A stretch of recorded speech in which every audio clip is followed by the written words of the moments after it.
इस सिलसिले में नीतीश कुमार को, तेजस्वी यादव को और देश के वजीर आजम नरेंद्र मोदी को, तीनों को बिहार की जनता से माफी चाहनी चाहिए। और तीनों पार्टीज ने मिलकर बिहार की जनता को जो बातें की हैं और जो वादे किए थे और अपनी पॉलिटिकल आइडियोलॉजी की बात की थी, उन सब तीनों ने मिलकर बिहार की जनता को एक बहुत बड़ा धोखा दिया है।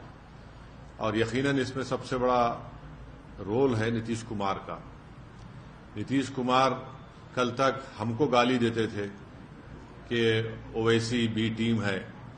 अब नीतीश कुमार को शर्म नहीं आती उसी जगह पर जाकर बैठने के लिए जहां पर हम पर इल्जाम लगाते थे।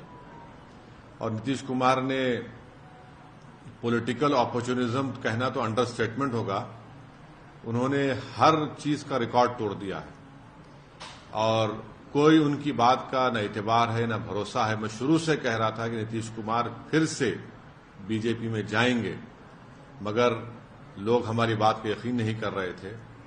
अब हम तेजस्वी यादव से पूछना चाह रहे हैं कि बताओ कैसा लग रहा है आपको? अभी आपने हमारे 4 एमएलएस को तोड़ा था, अब आपको कुछ दर्द हो रहा है सीने में? तकलीफ हो रही है आपको अपने भेजे में? अब आपको मालूम हो रहा है कि जो खेल आप हमसे खेले थे वही खेल आपसे हो गया। और तेजस्वी यादव और उनकी पार्टी धोखा दी है। 2 मर्तबा नीतीश कुमार को उन्होंने मुख्यमंत्री बनाया। बताइए अब क्या हासिल हुआ? आपने बीजेपी को आपने सत्ता दे दी। ये 17 महीने में जो काम हुआ है, ऐतिहासिक काम हुआ है, जो आज तक पूरे देश में नहीं हुआ है। हम तो यही चीज को रोकना चाह रहे थे। एमआईएम पार्टी इसी को रोक रही थी।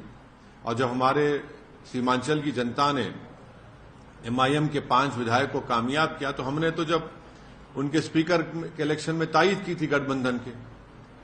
मगर तेजस्वी यादव को और उनके परिवार को ऐसा लगता है कि बिहार की जनता एक तरफ और उनके परिवार से कोई भी मुख्यमंत्री बन जाए। नीतीश कुमार को लगता है कि मैं जब तक जिंदा रहूं मुख्यमंत्री रहूं, और बीजेपी को लगता है कि भाई हर चीज हमको मिल जाए, चाहे कुछ भी हो, किस तरीके से हो जाए। देश के प्रधानमंत्री का भाषण मुझे याद आ रहा है, जब नीतीश कुमार ने वो ऑब्जेक्शनेबल बातें कही थी महिलाओं के बारे में। देश के प्रधानमंत्री ने कहा था क्या गंदगी फैला रहे हैं, और देश के प्रधानमंत्री ने महिलाओं से वादा किया था कि मैं आपको इन लोगों से बचाऊंगा। अब देश के प्रधानमंत्री खुद नीतीश कुमार को बाजू बिठाकर चाय पिला रहे हैं। तो इसका टोटल ये है कि बिहार की जनता का एक बहुत बड़ा नुकसान और धोखा उनको दिया जा रहा है। बिहार में डेवलपमेंट रुक चुका है, अफसरशाही बढ़ चुकी है, और हम तो शुरू से सीमांचल की लड़ाई लड़ते आए, लड़ते रहेंगे।